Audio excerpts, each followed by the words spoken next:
This conference will now be recorded.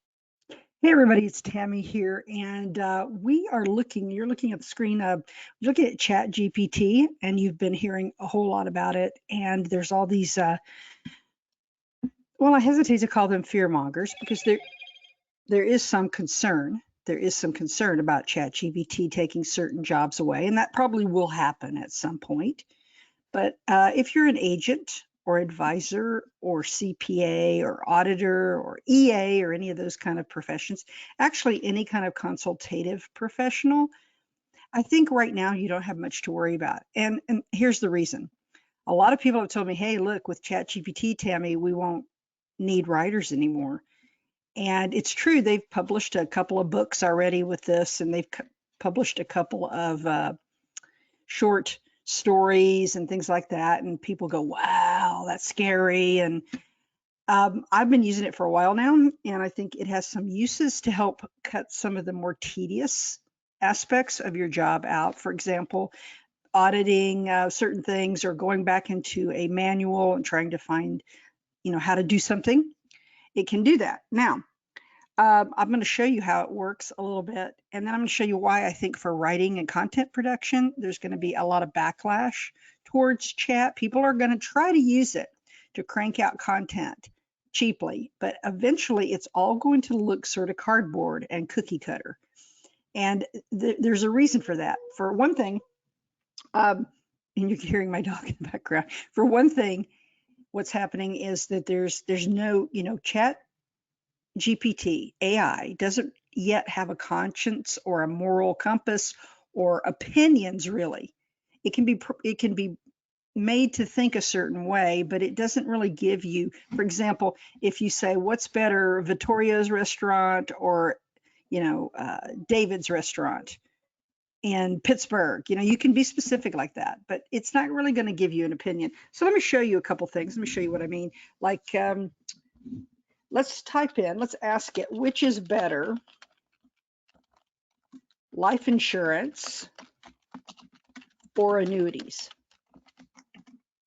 And then you hit enter, and it's going to think for a second, and it'll give you as much. It may end up just giving you a factual definition of annuities or insurance. Usually it does not give you an opinion, and there's a lot of reasons for that. There's some legal and compliance issues, obviously around this.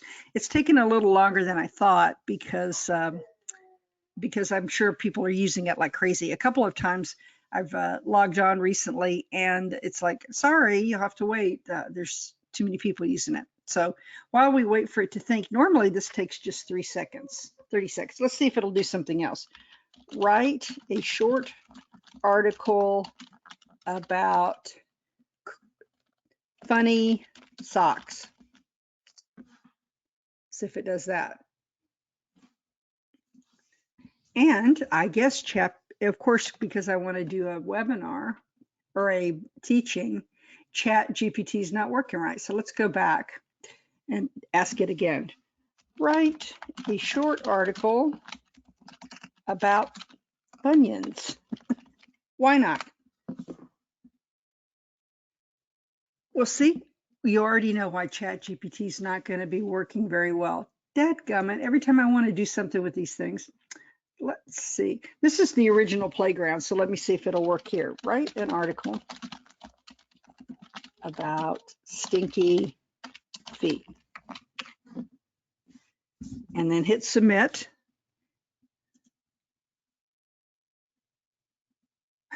And there you go. So you see how fast it is. And it'll write us a short article, and there's some parameters that you can set. There are ways to do it. I mean, you have to kind of know how to ask the right questions. But it writes you a little short blog post, basically.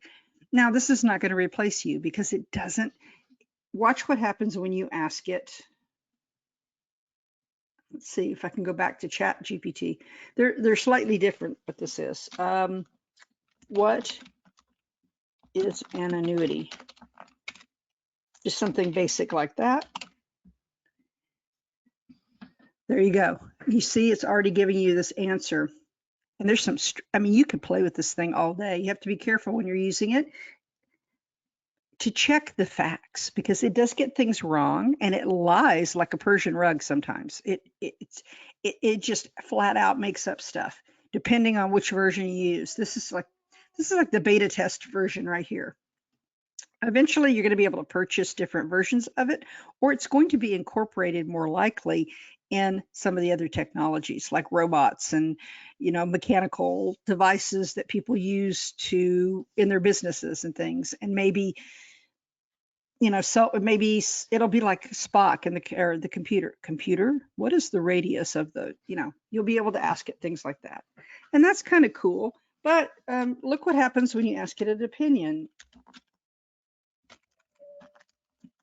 Are annuities a perfect choice for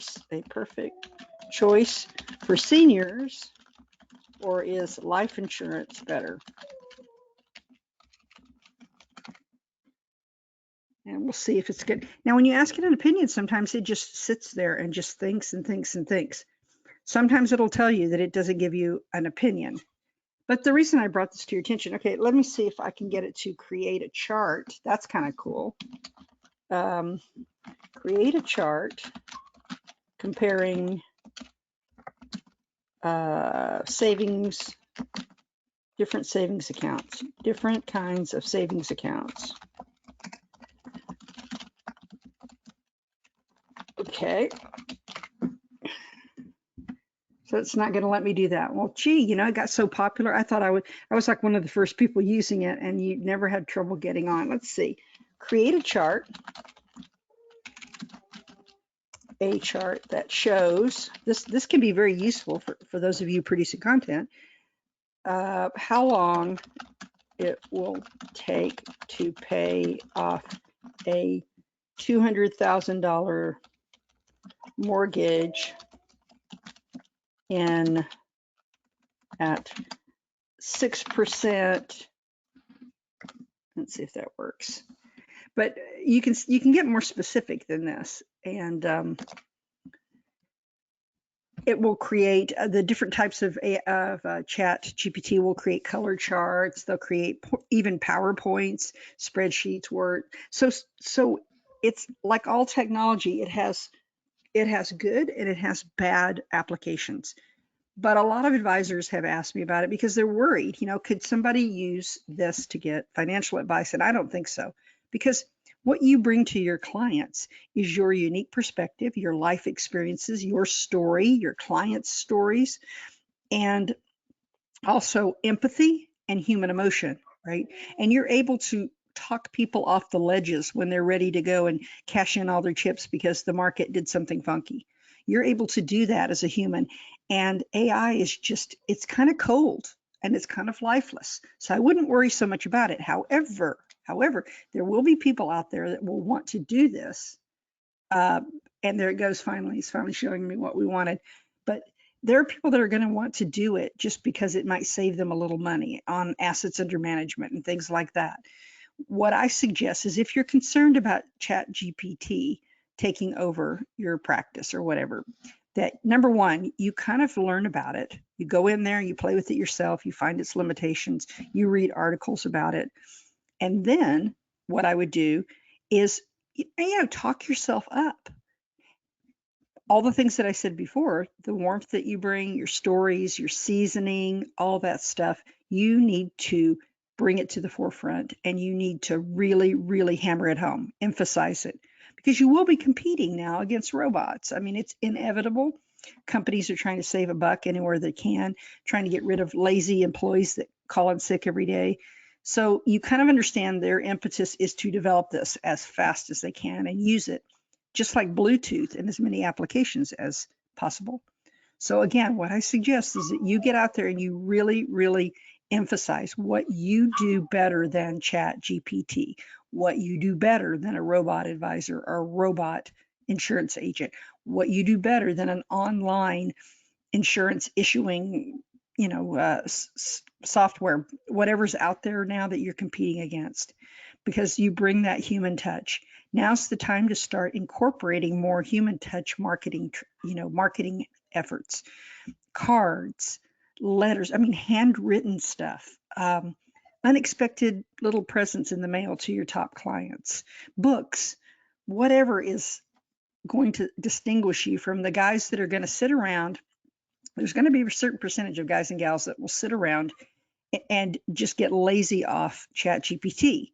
And you're going to see that.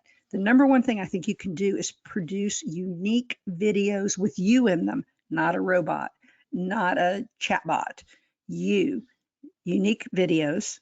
You can produce unique emails, and again, original content, because you'll see, I could show you some content generated by chat that it just sounds stilted. It doesn't really give you, it's not substantial. It's like eating an air sandwich.